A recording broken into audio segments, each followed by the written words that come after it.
listening to PetLifeRadio.com.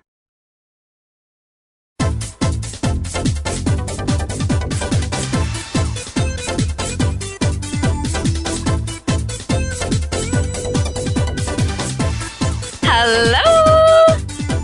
Welcome back to the Animal Party on Pet Life Radio. I hope you're invited to this party. Actually, it's a little bit of a strange party today. We're not welcoming the dogs and the cats today. No, they'd be a nuisance. In fact, they might become lunch for an alligator, because today we're going to be talking to the Reptile Guy, Mike Hopcraft. And I've seen him do his thing. I've seen him, Mike Hopcraft, at fairs with these giant snakes hanging off his arms and his neck, and creeps me right out as my children run over to him because they're so fascinated with it, and I have to follow. And recently, he was in the news, so I want to read the story here. Reptile rescuer to wrangle an alligator. I hope it goes smoothly, but it is an alligator, so you never know. That's what Abbotsford reptile rescuer Mike Hopcraft said Monday as he got mentally prepared to wrangle an 8-foot, 250-pound gator. So stay tuned and come back to this party.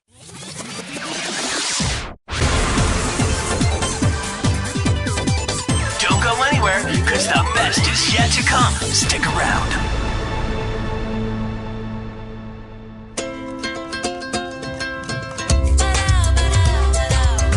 At Petco, we really love pets.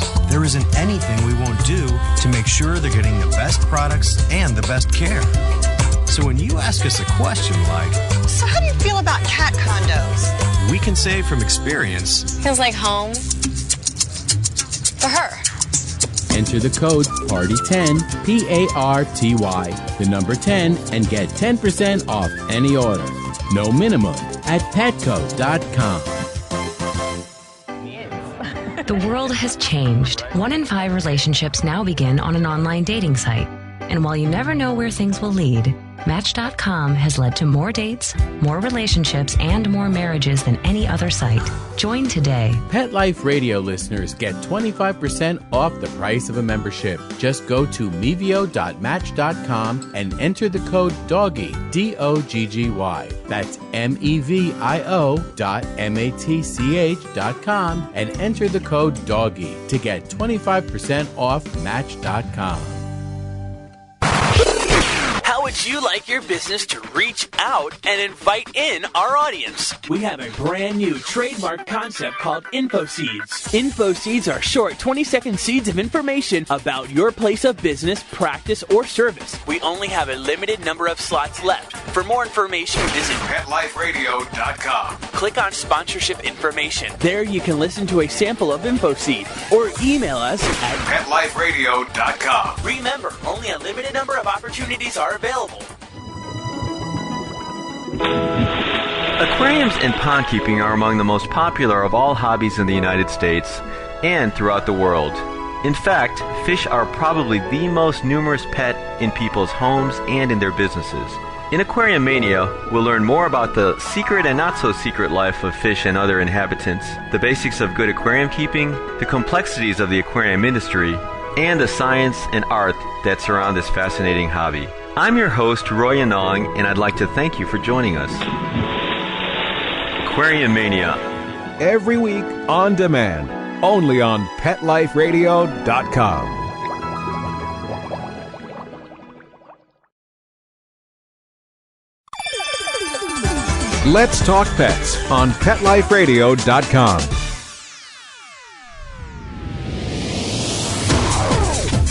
You're inside the VIP room With the hottest party in town. Back to the party. Let's go!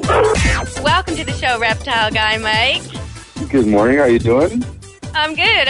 So how was it that day when you had to deal with that alligator back in December? I guess it was an early Christmas present for you, a 250-pound alligator that needed rescuing. Can you tell us about that?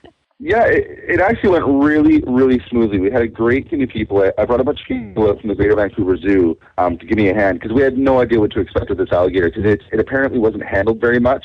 So we got out there and we were doing the whole top jaw rope. Like we put a rope around the jaw to secure its jaw so it can't swing its head around. And we did that, and once we got on the back of it, it just calmed right down and sat there for us. So there was no problems.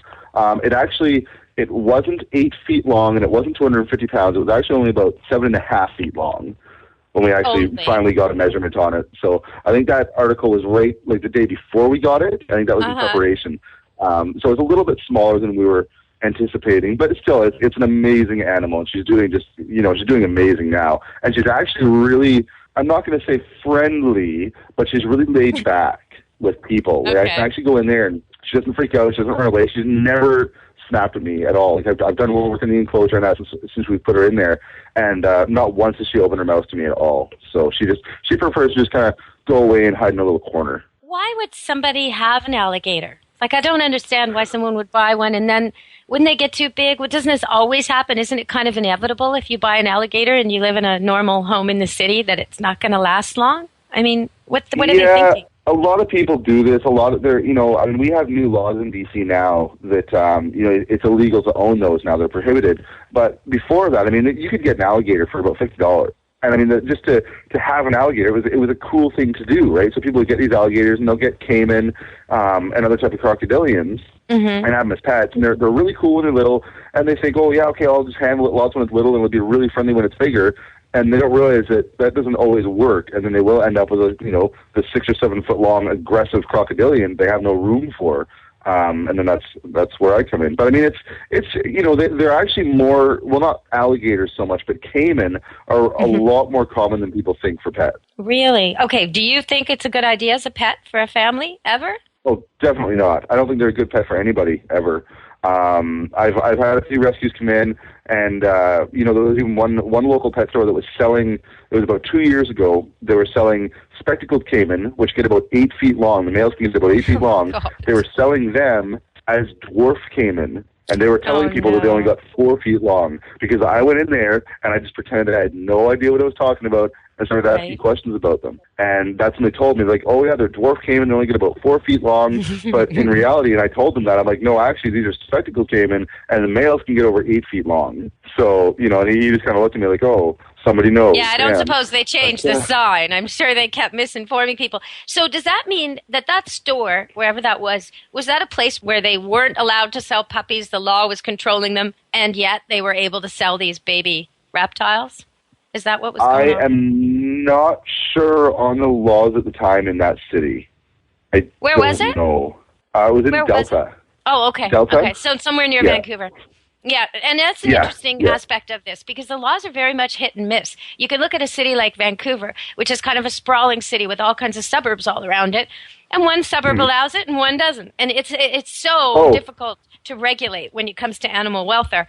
So you're telling me now things are a little bit better with the regulation, but it sounds to me like maybe you're having some trouble with the regulation too. What's going on for you?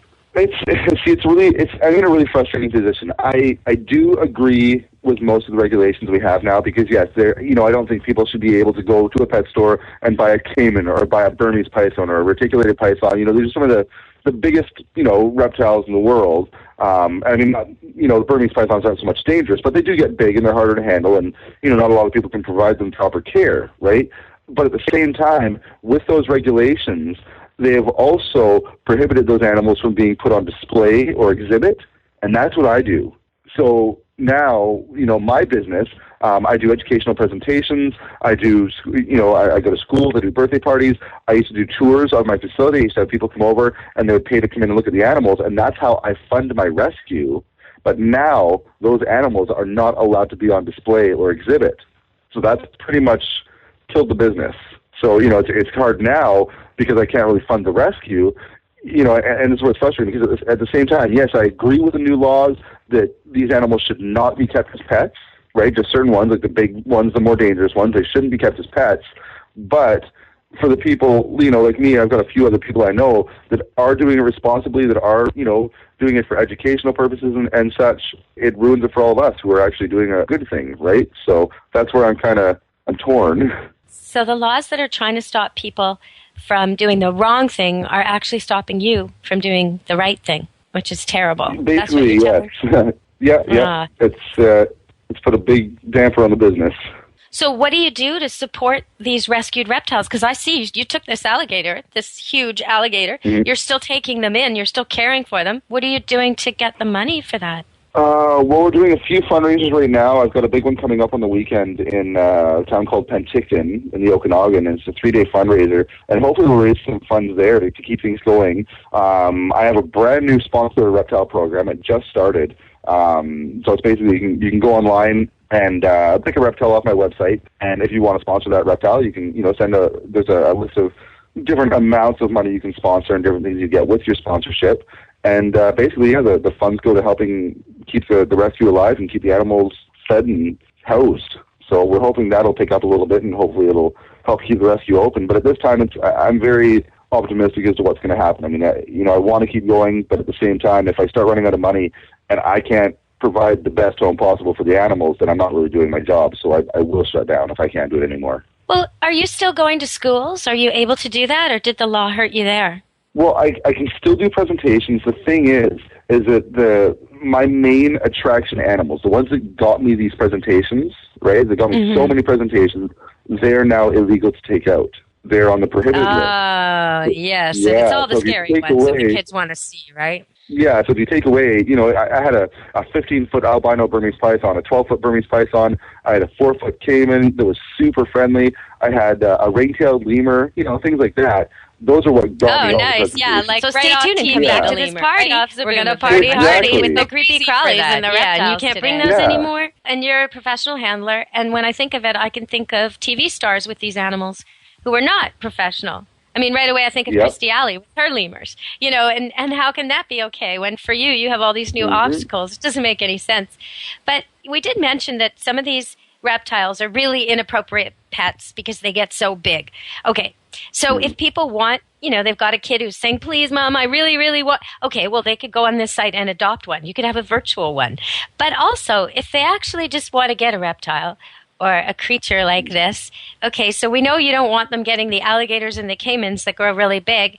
What should they get? Yeah. Well, I mean, there's a lot of really, really good starter pets out there. I mean, the best ones that I would say the best starter pets would be either a leopard gecko or a crested gecko or a bearded dragon. As for snakes, there's ball pythons, king snakes, milk snakes, corn snakes, just the smaller things to start out with. But at the same time, I mean, there's a few questions people should always ask themselves before they get a reptile or any exotic pet, because these are things you really need to consider.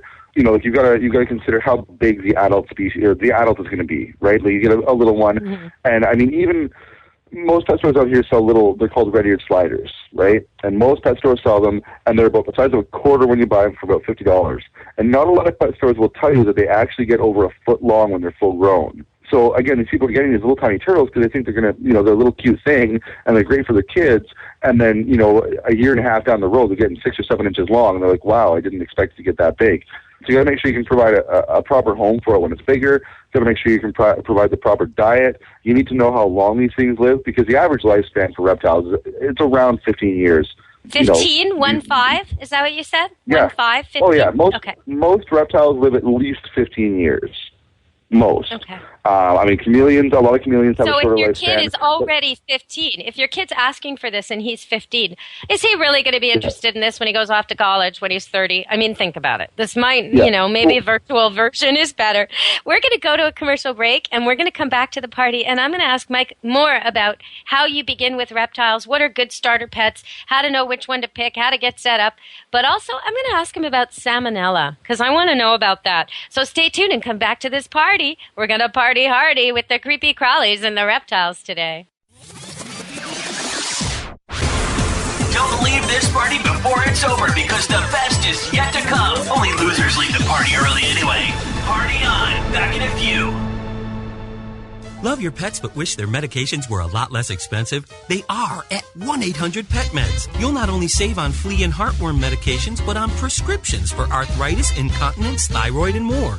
And you get fast service, free shipping, and a 100% satisfaction guarantee. Plus, our licensed pharmacists ensure accuracy, monitor drug interaction, and more. See why over 5 million people have trusted their pet's health to 1-800-PET-MEDS, America's largest pet pharmacy. Call now or order online. Go to petmeds.com/party, PARTY, to get 10% off any order and free shipping on orders of $39 or more. There's a movement afoot. ShoeBuy.com. Join the millions of people who shop ShoeBuy.com's over 400 brands and 500,000 products. Order now and get free shipping and free return shipping.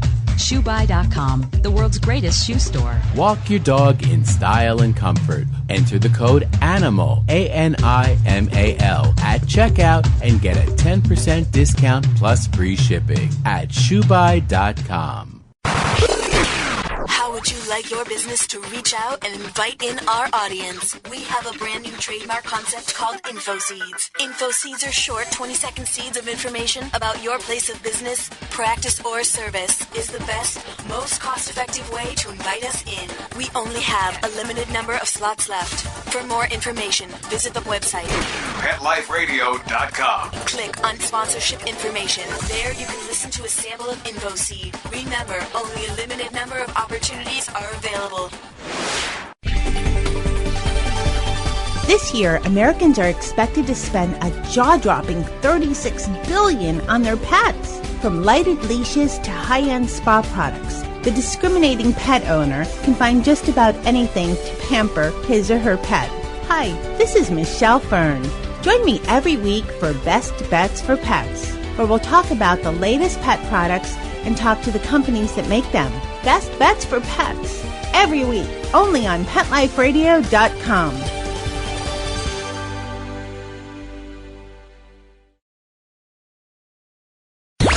Let's talk pets Let's talk pets on Pet Life Radio. Pet Life Radio. PetLifeRadio.com.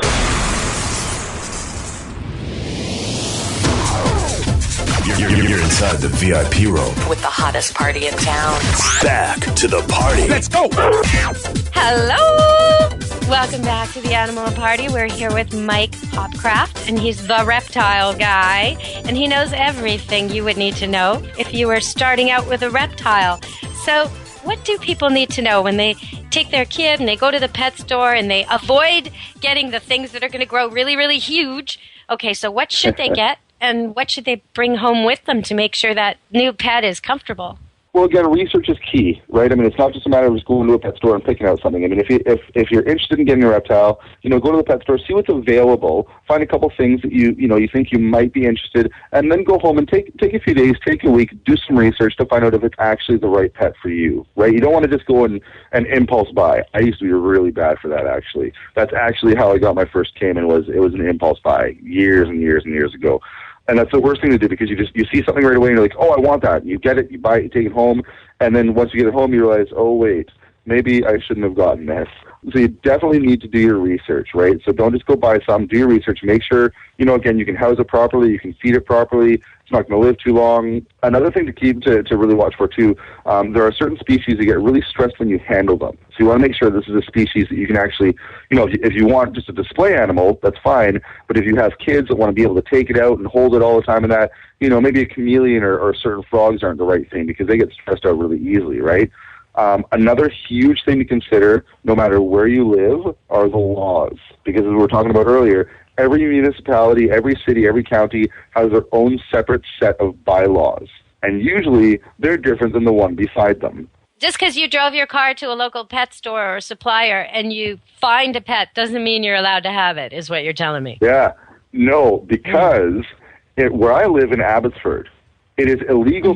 Before the new provincial laws came into place about 2 years ago, or about a year ago, it was illegal to own a Cayman, but you could sell them.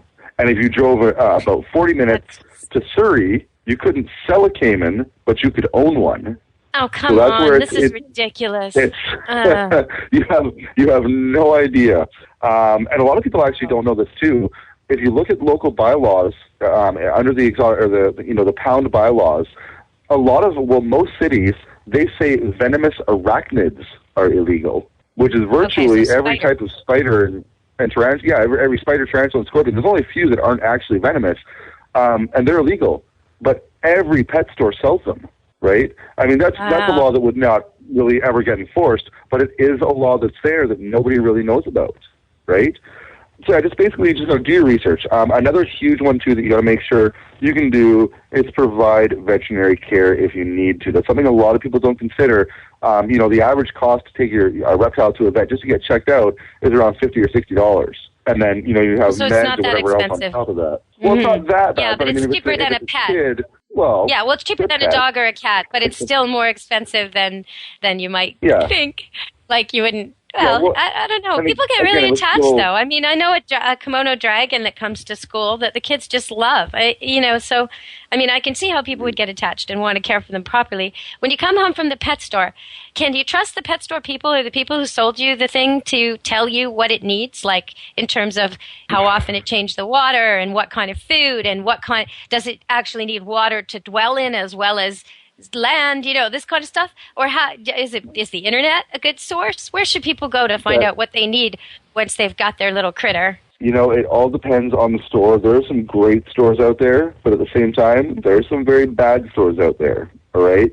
So, again, like I say, and again, so when you go on the internet, you're going to find, you go to 10 different sites, and they'll say 10 different things about one thing, all right? So the best thing to do, go online, find sites that, look legitimate, and look at a few of them until you see some sites that are actually starting to say the same thing, right? Again, it's really hard to get accurate information, like I said, because everybody has their own opinions and whatnot. And one breeder and person who raises these animals will say one thing about the animal, and another one will disagree and say to do this with the animal, right? But they're both successful, right? So it's really right. Yeah, and there's more than one way to train a dog. There's more than one way to feed a baby. I understand these things. I mean, talk to the people from the formula companies versus the milk lobby, and you've got a war on your hands, So I understand that. But, okay, so you talk about good stores and bad stores. When I talk about that in dog and cat terms, I could give people tips. When you walk into a kennel or a boarding facility or a shelter, or I could tell you how you can see within a couple of minutes if this is a good place or a bad place. Can you do that with the stores selling reptiles? Is there overcrowding? Like, for example, if you walk into a place that has puppies and there's different kinds of puppies kept together, that's a sign you got a problem, because these are they're not done their vaccines. If they're from different litters, that's very dangerous. So right away, alarm bells go off, walk out. Call the SPCA. Yep. This is not cool. So there's certain things you can watch for. Is it the same with the reptiles? Oh, 100%. Yeah, there's a store, it's a local store, and you walk in there, and they will have, lizards that are from a desert climate living with a lizard that's from a tropical climate. They're all in the same enclosure, right? They'll have multiple species of snakes, different kinds of snakes, again, from different climates, all in the same enclosure. That right there tells you, again, a store that's selling these animals should have them each housed separately, just to, for one, it's a quarantine issue, because most pet stores don't have a quarantine room where the animals would go when they first come in and that. So they just get the animals in and throw them in a tank, right? So animals should be isolated. They should be by themselves when they come into a store. If they're for sale, they should be by themselves. Obviously cleanliness is a huge issue. You want to make sure you don't see, crap everywhere, water's clean, just general husbandry issues. And then when you're talking to the pet store people, just ask them simple questions and see how they answer. If they hesitate or they kind of, they look around like they're trying to pull an answer out of the air, then that's kind of a sign, maybe we shouldn't do this. And you can always ask where the animals come from. If they can't tell you where the animals come from, I would avoid that animal, right? Because a lot of stores... Right, and when you talked about, when the first thing you mentioned, I get the significance there, but I just want to spell it out for the people listening to the show. When you said, it's a warning bell should go off when you see an animal that's supposed to be from the desert with an animal that's supposed to be from the jungle or the forest. And that's partly because they need completely different climate. So somebody's suffering in that cage. That's not right. If one needs humidity and one needs dryness, how can they possibly be in the same place? That's terrible. That's like 100%. Housing a fish and a hamster together. One needs to swim and one does not. So, it doesn't work. I got a call. I got a call one time from a lady who had she called me and she said she had a bearded dragon and a water dragon, and she got them from the pet store about 2 months before she called me, and the pet store sold her a tank and all that, and they gave her like a big heat lamp and sand and all that stuff, and they told her to go home and it's fine to put them together. And this is a bearded dragon, which is a desert reptile, a desert lizard from Australia, and a water dragon, which is, water. We like humidity, we like moisture, things like that. And so basically that water dragon was being kept in a desert enclosure with the bearded dragon. And she couldn't figure out why the eyes would keep shutting and it was drying out and it wouldn't eat. It was getting lethargic. And I'm like, well, yeah, you're basically putting the water dragon in a microwave. It's not, you've got the complete wrong environment. It's too hot. It's too dry. And and this is what the pet store told her, though, is that she could keep those together. So, when you say bearded dragon, you make me realize the one at the school is a bearded dragon. I think I said kimono dragon, and that's the one that's really dangerous, right? I think I got them wrong. It switched in my head. Of course, we wouldn't be bringing a kimono dragon to school, but you could see how easy it is to make these mistakes. So definitely do your research. Yeah. When you go to the store and you're almost ready to walk out with a pet, just leave it there and go back to your computer. One last kick at that can to make sure that this animal really is the right one for you. So I want to ask you, we talked about this alligator rescue that you thought might not go so smoothly, but it did. Have there been rescues where it was really touch and go for you? Have there been some exciting moments? We haven't really had any dangerous moments. It's reptile. I mean, for me, reptiles are pretty easy to read. You can tell when they're going to be crazy and when they're not. And we had a local reptile refuge that closed down. And when they closed down, they had to find a home for their 18-foot, 9-inch reticulated python, which is one of the most aggressive breeds of pythons you can get. And, he went on and about how aggressive it was, how it was going to just strike out and it was going to kill everybody and, all this. It was crazy. And I'd never seen the snake before. I would just go by what he said. And first off, he was saying it was 25 feet long. And he actually had it documented in a book that it was 25 feet long. It was the biggest snake in Canada. And again, when we actually got it measured, it was 18 feet, 9 inches long. But, so we went out there. Well, you see, that's why he had, see, Mike, I'm getting this. That's why he had to tell everybody how vicious it was, because if he didn't, they might measure it. This way they wouldn't measure it. He could be the record holder. He comes out and he's telling everybody, like he went on for about half an hour about how dangerous it is, and we're always getting tired of hearing him talk. Like we didn't want to hear it anymore. We're like, okay, just let's do this. Let's get the snake and let's go. And so we go in and he starts handing me these shields. And I'm like, what's this for? And he's like, oh, it's a shield to go up so you can approach it, so you can get close to it without it striking out at you. And I look at him like, hey, you know what? I'm gonna nasty. Try. It's been approached with metal shields. It's probably terrifying. So, it's ridiculous. So I told him, like, you know what? I'm gonna try it without the shield, and then if I need it, you can pass it to me. Okay? So I walked into the enclosure. I go right up to the snake, grab its head, and start pulling it out. And that was it. Sometimes in these situations, you have to give the moron a job, right? There's this bystander person who is so in your way, and it's like, okay, you hold the net, but we're not using a net. I know, but we might need it. You hold the net. It's like, oh, man. The most exciting thing that happened during that situation was there was about 3 people that got crapped all over. That was about it. She decided to release her bowels, and we had her we finally got her out of the enclosure. We were about to put her into the travel bin, and she just went to the bathroom all over like 3 people. And it was a lot, because it's an 18-foot snake. A lot came out. So that was the most exciting thing from that one there. Did 3 people covered? What are we talking about? Like, are we talking about a bucket? Like, what kind of volume are we talking? What? It'd be about like taking an ice cream bucket full of crap and throwing it on someone. And is it sort of bird poop like? That's what I would imagine. Well, no, kind of runny. Because this was stress, right? It was really stressed out, so it just let go. So it was mostly pee that came out. Oh, but still, all right. It smells. It's I'm sure I've had worse. Smell pretty bad. So I'm sure I've had worse in some of my rescue situations. That one doesn't top the bad list. Just a little snake pee. Yeah. I think that's all right. Yeah. So I'm just thinking that there's lots of people listening to this show in Florida and places like that where these animals these reptiles aren't just in cages and stores. They're actually around the corner, in the ditch. Sometimes they move into your swimming pool in the spring to have their nice warm bath. So there's kind of different issues. And I know you've always dreamed of going to the Everglades. What would you tell people who live down there? What do you think they should know about the reptiles? Well, I mean, one, don't fear them like people build them up to be. Like a lot of people and a lot of TV shows and that build them up to be these big dangerous animals. They're going to come out and attack you, and if you see a Burmese python or something, it's going to come up and try to kill you. It's not the case. Most reptiles, when they see you, they want to get away from you. They're not going to come up. They're not going to attack you. They want to just be on their own. They want to do their own thing.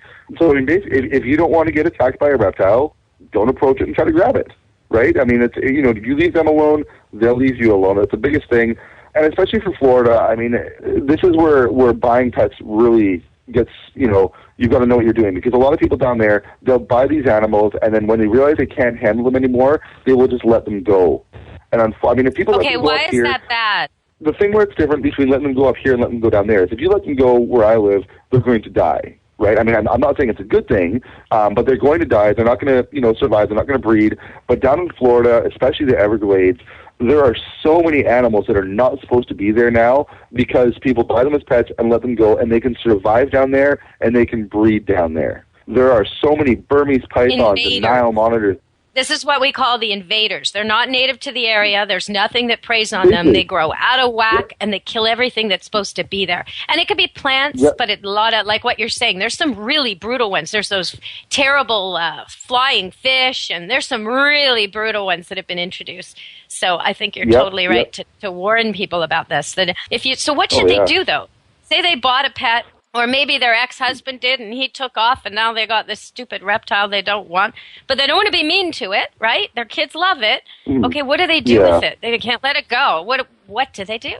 Well, try to find an appropriate home, obviously. You don't want to just let it go. You want to try to find an appropriate home. You can go online and try to find, someone who might be a suitable owner for it. Or, I don't know what there are for rescues and that down there, but there's got to be rescues and shelters not around that can take them in. Nobody wants to see these things like go into the wild because it's destroying the ecosystem down there, right?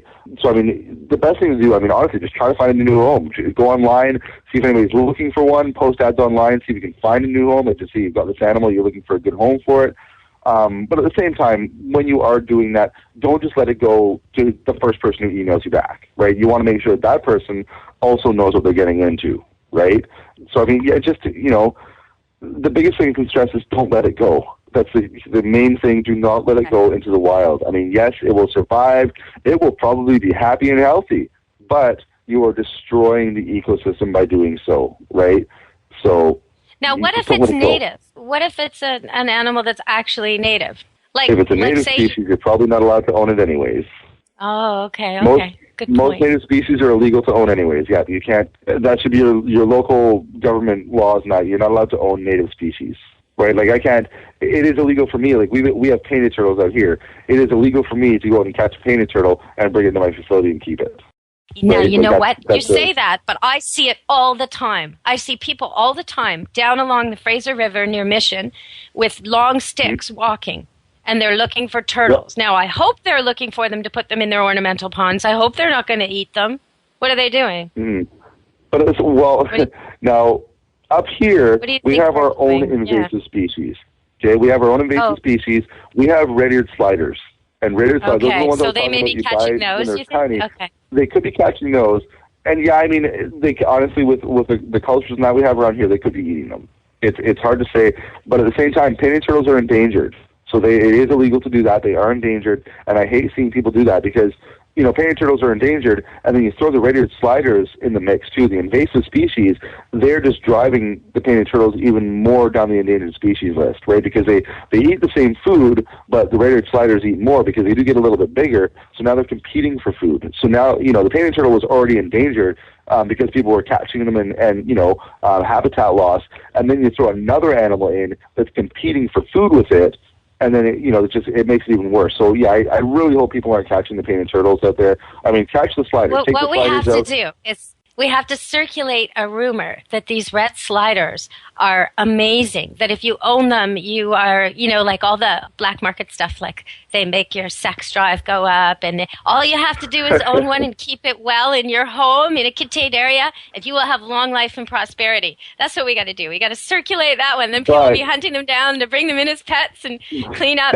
Otherwise, they'll just, it doesn't end up well for the reptiles when people are trying to eat them and release them, and we got the wrong ones out there and the right. Oh man, it's a complicated thing. So most of the time when they're getting a new dog, I try and persuade them that exercise and grooming are more important than things like freckles or spots or flop ears or pointed or even size. The most important thing that you must match when you get a dog is, are you going to be able to take care of what it needs, like coat and grooming and allergies and all that kind of stuff? And are you going to be able to give it the workout it needs, mental and physical, the exercise it needs? So for a caged animal like this, is it mostly about cage? Like how often should people be cleaning cages? I kind of don't, when I go into a home and they're not taking care of them, I really don't like that smell. I really don't like it. It makes me so sad to be there. Is that how you know? Is it the smell? Like, how do people know? Well, yeah, I mean, a reptile cage, like when you walk into my facility, the only thing you can smell, like I've got over 100 reptiles in there, the only thing you can smell are the rats, because I breed rats. I've got rats, I've got 2 different kinds of rats, and I have mice. And I mean, mice stink. You cannot avoid the stink of a mouse. And I have a lot of mice, so even if you clean them, the very next day, they stink, all right? The reptiles themselves... Is it true that mice and rats are constantly pooping? That they have no control? They're just constantly... Is that true? Well, they don't control it. If they're walking on you, they'll just crap wherever. They don't. Oh, God. They don't hold it and wait until they go somewhere. No, sir. You'll be holding it around. They'll just go. I'm getting it. That's lovely. Yeah. Okay. Yeah. But that's the reason I have 7 cats. Okay. Yeah, sorry, rat people, but really I'm not smell. on your camp. This one. Okay. The reptiles themselves, they don't actually smell. I mean, obviously their feces would, but the good thing about reptiles is you can just spot clean them, right? It's like having a cat with a litter box. When it goes to the bathroom, you go in, you clean it out, that's it, right? With reptiles, it's the same thing. It's like if you see them go to the washroom, you go in, you scoop out where it went to the washroom. Like a lot of lizards, if they're kept on sand, you can use like a kitty litter scooper to scoop the poop out, and that's clean. There you go, it's done. It is good, every couple of months to change the entire substrate. But I mean, until then, you need to spot clean them, right? If you walk in and you see a cage that's got, it's full of crap and things like that, then obviously that person is not looking after that animal properly, and they're not taking the time they should. But they're one of the easier ones to look after. I mean, for cleaning wise, you just if you go to the bathroom, you scoop it out, and that's it. A fish tank, I think, is more work than what you just said. The fish tank has to be cleaned. Yeah, fish tank. Yeah, depending on the fish tank. I mean, if you have a really good filter on a fish tank, then I would say no, it's not less work. But depending on the fish tank and what kind of fish you have, because I mean, goldfish and that, they're really dirty fish, and I don't like them. But for the most part, they're pretty easy to look after. Okay. Now, earlier in this interview, you said that reptiles, for you, I think you said, are really easy to read. Okay. And I kind of smiled at that because, I can read cats, dogs, wolves, coyotes, all kinds of things, monkeys even. How do you read a reptile? Like, what's the body language of an angry alligator versus a happy alligator? Or is it even is it more alert, relaxed? What are you looking for? Okay, now, here's the thing. Yesterday, the alligator was actually basking for one of the first times since I've gotten her. She was actually up on land basking. And I wanted to get some nice up-close pictures of her, okay? So, first off, I opened the door. Because it's like I think they're called Dutch doors, where the top opens and the bottom opens separately. Right. So, I opened the top part, and I looked at her, and she didn't move. So I'm like, okay, she's comfortable. I opened the bottom door. And when I opened the bottom door, she kind of opened her mouth a little bit, and it started to hiss, but when she did that, she was turning away, right? And that right there is telling me, okay, she's not going to attack me, she wants to get away from me. So then I walked in, and I stayed, close to the wall, so I didn't want to scare her. I'm not worried about me getting attacked. I was worried about me scaring her and her running back into the water, right? Because I wanted to get some good pictures of her being on land. And, the closer I got, I actually got within 2 feet of her head, and it just, going really slow, and no sudden movements. You don't want to freak them out because, if there's a sudden movement and you startle them, they're going to run away. But, it's just reading them. If she opens her mouth and starts hissing and turning towards you, that's telling you, okay, I need to back off a little bit because she might actually come after me. But if she's opening her mouth just a tiny little bit and she's turning away from you, that's more of a shy, like she wants to get away kind of thing, right? That's not a, hey, I'm going to kill you. That's a, leave me alone, I'm going to run away, right? And I mean, it's the same with snakes. When you're working with snakes, if they start hissing or, cocking their head back and, putting it in strike position or, the snakes will actually wag their tails when they get angry too. So, you just want to, for me, like I said, they're easy to read because I've been working with them forever. I know a reptile that looks like it's going to attack. I know a reptile that looks like it's going to run away. There's things that you learn when you're working with them for this long. When I sometimes watch TV, there's shows like exterminator-type shows where they're catching animals, like the ones you're talking about. And one in particular where they at least try to show on camera that they're not hurting anything, and they re-release them or they take them to zoos and rescue places so the animals aren't being harmed. But I think it's in Louisiana. They're catching a lot of creepy crawlies there. And I'm wondering, when you watch a show like that and they go in and they have these weird things to grab the snake, is that the kind of stuff you use? These long things that hook the snake? Yeah, like they'll use snake tongs and things like that, but leave you alone. But if you start grabbing at it, that's when it's going to attack you, right? And This is when it's like with, moved into somebody's, children's playroom or something. This is, they go in, the school has a snake in a locker, they go to get it. They can't leave it. Yeah, like but, I have those tools. I have them, but I don't use them too often. I'm more of a hands-on kind of guy. Are you telling me you grab venomous snakes you don't know with your bare hands? That's what you do? Well, I will use a hook to pin their head down, and then I'll grab their head. I mean, I don't just I'm not going in Steve Irwin style and just grabbing the snakes. I mean, that would be awesome. I probably would do that, honestly, if I was in Australia. But, for snakes you don't know, and you don't know, how angry or aggravated they are, it's always a good idea to be careful. But I don't deal with too many venomous snakes up here because not too many people have them up here. But, I mean, again, down there, I mean, there's lots of venomous snakes in the States. So, I mean, it is good, and I would advise using those tools for those venomous snakes. Just because, I mean, if you're dealing with, multiple snakes all the time, the chance of getting bitten is increased, drastically. So there is a chance you're going to get nipped at one point in time. So I would recommend using the tools. But, I mean, just up here, I mean, I deal with pythons and boas, and, there's some angry boas and pythons sometimes, but I don't deal with a whole lot of venomous snakes up here. So I don't really tell me about an angry, just tell me, what's an angry boa or an angry python like? I mean, these are heavy, right? Do they get mad? Yeah. Do they squeeze you? Is that what they do to show you they're not happy? Or do they squeeze you when they're happy? Or do they just squeeze all the time? Here's the thing. This is what I tell people. I have a reticulated python at the facility. Like the big reticulated python we got from the Reptile Refuge, that went to the Greater Vancouver Zoo, right? But I also got another one from the same refuge when it shut down, and it was about 12 feet long. It's a male. It's a 12-foot long reticulated python, and it is super aggressive. It's probably one of the most aggressive snakes I own, and their teeth are all angled back, right? So when they bite and kill their food, their teeth, when they bite into you, their teeth sink in, and they kind of anchor themselves on, okay? Yeah, so this is what I tell people. I tell people I would rather get bitten by a snake that thinks I'm food than a snake that is angry at me. Because a snake that thinks you're food, it's going to bite you and anchor in and wrap around you, okay? I mean, if most snakes can't, if it's a snake under 9 feet long or you're with someone, you're not going to die, right? Because someone can unwrap it. It's not a big deal. But when a snake bites you and wraps around thinking you're food, when it lets go of you, it slowly pulls its teeth out, right? Like one at a time, it'll pull its teeth out the same way they went in. So that way, it just feels like you got a needle, okay?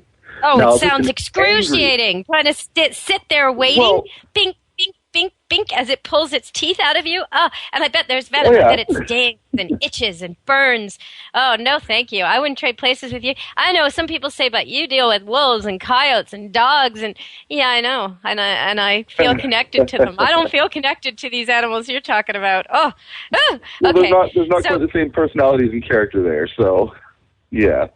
But if it was an angry snake, and it's an angry snake bite, they won't bite and hold on. They just bite and pull back. And that's where the skin actually gets torn and the flesh gets torn, because then those teeth that are angled back are anchoring in and tearing, right? So that's why I tell people I would rather get bitten by a snake that thinks I'm food than a snake that is angry at me, because you're going to have less damage. I mean, I got bitten by a 15-foot Burmese python one time that thought I was a chicken, okay? My own fault. I was feeding it. It was a stupid amateur mistake. And I always say, if you get bitten by a snake, it's your own fault. And it was my own fault. I was stupid, and the snake thought my hand was a chicken. It bit my hand, wrapped around me, all right? Now, I'm big enough, I can kind of maneuver the snake off of me, and when it let go of me, like I just sat there and I yelled for my friend to come in, and I'm yelling and yelling, and she come running in, and the first thing I said to her, and I've got this 15-foot python bitten onto my hand, wrapped around me, the first thing I said to her, what do you think it would be? Don't touch me. No? Nope. The first thing I said to her, grab the camera. Move? Oh, grab the camera! Grab the camera. Yep. So because I knew there's not much you can do to get them off you. I don't want to hurt her. I don't want to stress her out and squeeze her head and try to pull her head off of me. So I just sat there. I let her do her thing. I let her think that she was killing me, whatever. And when she was satisfied, she slowly let go. And honestly, and again, it's a 15-foot python. Its head is about the size of my hand, okay? When it was done, about an hour after it had bitten me, you couldn't even tell it got bitten on the hand. There was barely any marks there. Wow. So okay, that's why, it sounds again, like you're talking motive here. Like you're saying one was angry and one thought you were food. Are they smart? Do they like you? Do they know you? Is there kind of a connection? They are nature driven. Let's just say that. They're nature driven. They don't, if it's an angry snake, it's solely defending itself. It wants to be left alone. It wants you to leave it alone. It wants you to go away. All right? That's an angry snake. It's not like, I'm mad at you because you did this. I'm mad at you because you did this. It's, I want to be left alone. Right? If it's a hunger thing, like when snakes are in hunting mode, when they smell food, they're in the zone. You can't get them out of the zone. Like they've got it. They're like, okay, I want food. Anything that moves in front of me, I'm going to eat it. Like a shark feeding frenzy. They're activated. Exactly. Interesting. So their prey drives on, and that's it. Like a beagle on with the fox, or a wolf about to get into the chicken coop. Yep. Forget about telling it no. It's not going to listen right now. It can't hear you. Its pupils are dilated. It's got the drug of prey, right? I mean, that's what I'm talking about the dog. But is that how it is with the snake too? Like, it is just not receiving any other information except what it needs to kill that thing. Yeah. Yeah. Okay. If you hold a chicken or get a rat in front of a snake or something like that, it's on. It wants that rat. It wants food. It smells it. It's like, okay, it's mine. I'm taking it. I'm eating food. And then if you wave your hand in front of it, even if it sees your hand, it'll go for your hand. Right, because they think it's food. When they're in hunting mode, there's not much you can get them to do, there's not much you can do to get them out of hunting mode. Right, like you've got to just kind of give them their food, let them do their thing, and then afterwards they'll be good. Well, we've used up the whole show time. I've got more questions to ask you, but I guess I can't. So if people want to find out more, is there a website they can go to, Mike? Yeah, the website is www.reptileguy.ca, and there's all the information. There's of what I do. There's information about the animals I have. There's pictures of literally every animal I have on the website, and there's also information on the new Sponsor a Reptile program. Now, what if someone has a question, like their snake just isn't looking right, or they're not sure they're getting the right pet? Can they ask you? Yeah, I get emails all the time. Even yesterday, I got an email from a lady locally who had a leopard gecko that it looked like it had an eye issue, and she had some questions. So I answered her questions, and I actually went over to her house and looked at them. I mean, obviously, I'm not going to from a house in Florida unless they pay for my way. I don't know. What if they paid for your trip? Wait a minute. I get emails all the time and questions all the time. So yeah. Okay, well, thank you for helping us out today. It's been a great party. Next week, I promise, I'll be back with dogs and cats. We just went for a walk on the creepy side today with a creepy party, although I'm sure you wouldn't think it was creepy, would you, Mike? Just me and my cat and dog sensibilities. No, I don't think so. I think they're cool. They're my babies. They're my family. Wow. Well, thank you for taking care of all the ones that are being discarded. You're doing a great service, and I hope we can help you keep it running. I hope people will sponsor a reptile. But go check it out. Give them the website again, okay? One more time. It's the Reptile Guy. And where can they find you? www.reptileguy.ca. Okay, thanks a lot, Mike. We'll talk to you again later. Thank you. Awesome. Thanks for having me. All right, everybody. So that was an animal party to remember with the Reptile Guy. First time I met him, I was at one of these fairs, and my kids took off running for this guy. Kind of looked like the sham wow guy, only he was draped with snakes. And he had a throng of kids just completely mesmerized. And I'm looking at all these adorable little dog and cat displays and hedgehogs and things. And off they go to the one booth I probably would have skipped. Thinking, oh no, here we go. And sure enough, by the time I get there, my son's actually wearing one of the snakes. So terrific. And do you want a turn? Yeah, oh yes, I'd love a turn. I'm trying to get over it. In fact, once, years ago, we did this thing for the Province newspaper. I used to write a column for them every week. And we did a very important pet awards. And one of our winners was a snake. I still remember the snake. It was, his name was Seven. I think it was Seventh in the Clutch. This was before Star Trek 7 of 9. It had nothing to do with that. But its name was Seven, and it had visited a ton of kids at schools, and that's why it was winning this award. And I actually had to somehow hang a medal on a snake's neck. And there were a bunch of dogs, a dog who found people in avalanches, and a seeing eye dog, and there was a cat there. But there was also this snake. And I actually had to kiss all the pets, which I had no problem with until we got there, and I realized that I was in front of thousands of people and on camera and being photographed, and I had to kiss a snake. But I did it. Anyway, okay, everybody. So we'll be back next week, and actually I'll be talking about fur bearers next week, dogs and cats. So come back to the party and be good to your animals. Until next week, this has been Animal Party on Pet Life Radio. Let's talk pets every week on demand, only on PetLifeRadio.com.